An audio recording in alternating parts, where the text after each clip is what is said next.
It's 5 minutes with me.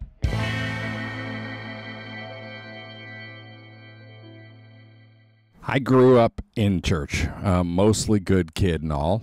Sunday school every week from the day I left the nursery, so I heard my share of Bible stories. I heard my share of Jesus stories. One of my favorites was always the story of Jesus walking on the water. I can still picture, really, I have the picture in my mind right now, the flannel graph images of Jesus hovercrafting in his pretty blue robe across a glassy bit of blue. In my frozen mental image, Jesus is white and nicely coiffed. Seriously, when we reinvented Jesus as white, I'm surprised no one thought to reinvent his hair into a more churchy level of appropriateness, maybe a nice TV evangelist comb over. And he's scooching, seriously, hovercrafting is the best word I can think of, in the middle of the day across an idyllically calm body of water. Sometimes in my childhood image, he has one hand raised halfway about chest high in either a sort of blessing or a casual wave. Hey dudes, relax, it's me. I'm sure by the time I reached my teens, I knew this flannel-backed image of Jesus walking on the water wasn't quite accurate. But there it simmered, percolating in my spiritual subconscious. I'm sure that during my time at a Christian college and graduate school, I at least knew that Jesus wasn't white, would have walked rather than hovercrafting, and a few other tweaks, but I didn't let it spoil my childhood picture.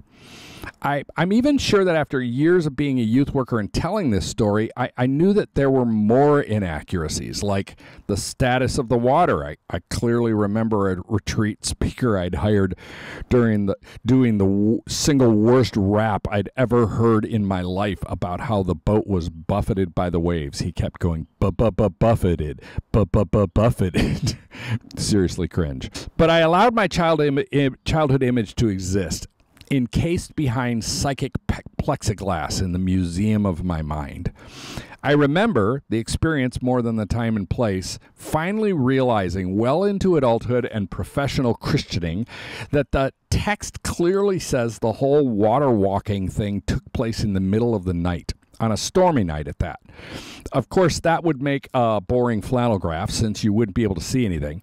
And the water, it wasn't smooth and flat. Those expert sailors, the disciples, couldn't get the boat back into land because a massive windstorm had come up and the waves were so big they were smashing the boat away from the shore.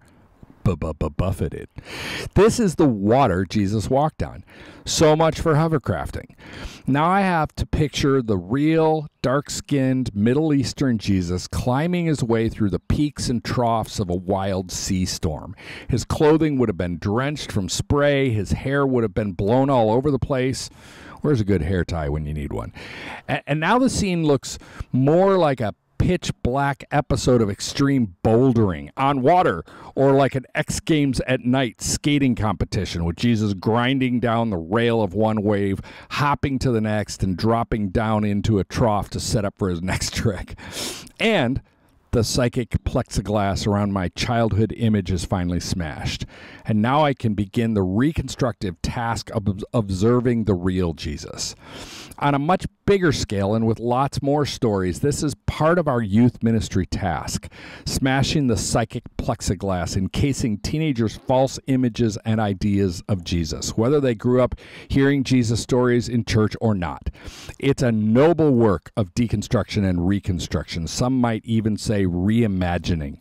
While teenagers' thoughts and pictures of Jesus are from childhood or from some other phase of their lives, whether they have lots of ideas about Jesus or only what they've heard through hearsay, most of them have some seriously jacked up ideas about who Jesus was and is and what he did and does. Let's pull the hammers out of our leather youth ministry tool belts and engage in a bit of museum image smashing. Let's lead teenagers on an honest, blunt, even surprising expedition toward meeting the real Jesus. Youth Cartel Podcast Network.